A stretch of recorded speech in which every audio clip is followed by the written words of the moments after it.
Hey, what's up, everyone? Welcome to Tuck Notes, Beginner Stock Talks. My name's Tucker, and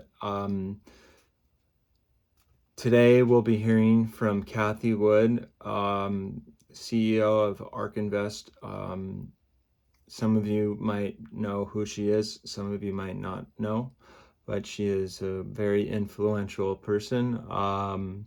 If I had to have a girlfriend, it'd be her. She's brilliant, and so I'm going to show us a video of what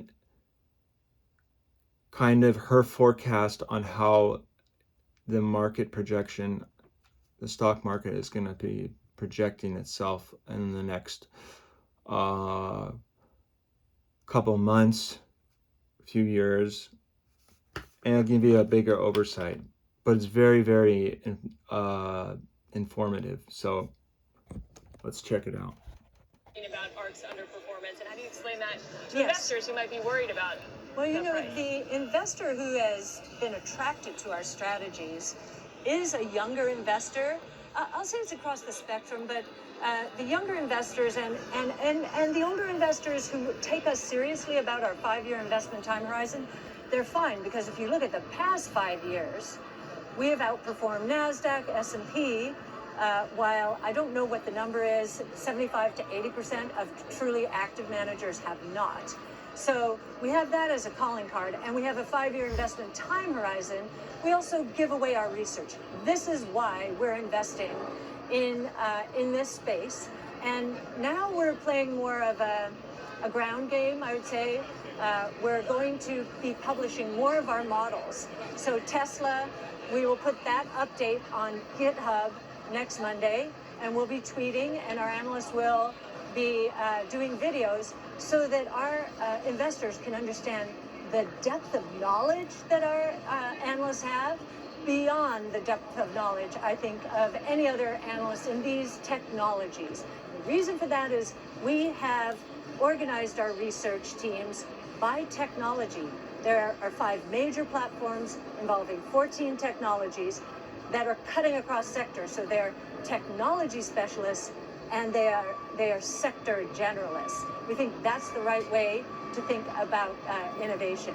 And I think that our investor base is reading our research, seeing the merit that it has, and they also understand how these innovation platforms are going to disrupt the investments in their base portfolios, their core portfolios. So they're using us at least for a hedge against those value traps. So Cathie, you tweeted recently about the yield curve, so the difference between the 10-year Treasury and the 2-year yield. Yes. That inverted. So I'm reading from your tweet here. You say that is suggesting that the Fed is going to raise rates as growth and or inflation surprise on the low side of expectations.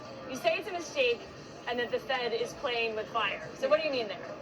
What I mean is, when we saw the yield curve invert, and if you look at the 30-year to 2-year, it's a waterfall. It has come back a bit, steepened a little bit, partly because short rates have come down, which suggests to me that there are some people out there who might agree with us, who are saying, okay, the Fed, what's priced into the market right now is another 7 or 8 interest rate increases. That's priced in.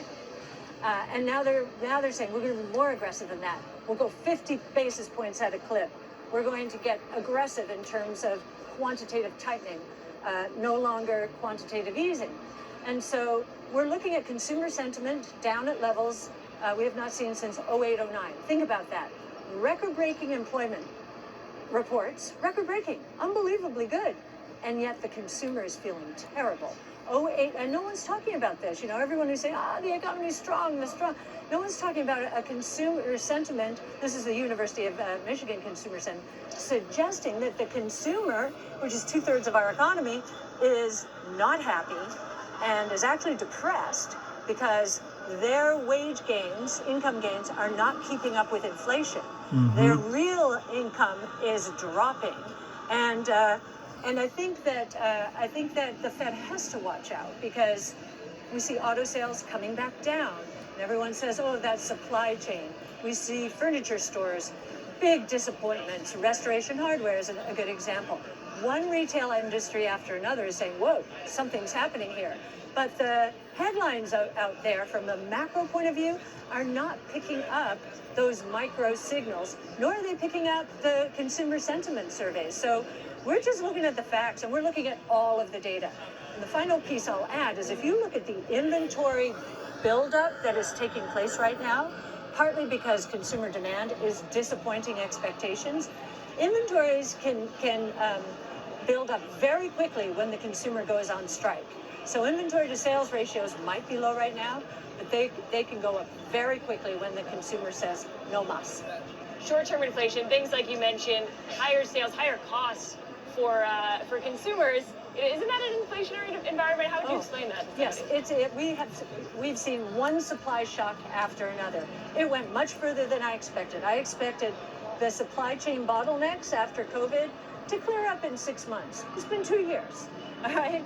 I didn't expect, we didn't expect Russia to invade Ukraine, which is the breadbasket of Europe. So, and it's the energy source for a lot of Europe. So those are two major shocks. I think Europe's in recession, and we can't think about the U.S. in isolation. Europe's probably in recession. China is, if we're looking at the micro numbers, China's very weak, very, very weak. And so everything's riding on the U.S. So the supply shocks, I think, are hurting purchasing power, as I said, in the U.S., could cause a recession. That will unwind the supply chain bottlenecks pretty quickly. And I think a lot of what we're seeing right now is a function of supply chain and supply shocks, very cyclical as well. And I think we'll see the other side of that. And then, as you say, we're seeing powerful deflationary forces associated with technology, artificial intelligence, training costs alone, and this is going to involve every industry, are dropping, if you consider both hardware and software, 60% per year.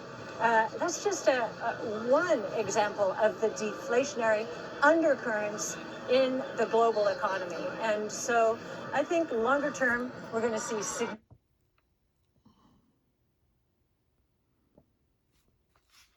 significant surprises on the side. In the long term. And so basically, there you have it. Your opinion and your ideas are up to you. If you like the video, go ahead, push the like button. If you like these videos, please go ahead and follow on Tuck Notes. It really helps out the channel. I really hoped you found this informative. I sure as hell did. And I can't wait to make another video and tell you guys about what to expect, because I have this weirdish idea of what might be forming up right now, and it looks like a big pipe that has an end covered. I'll show you on something else, but later, guys.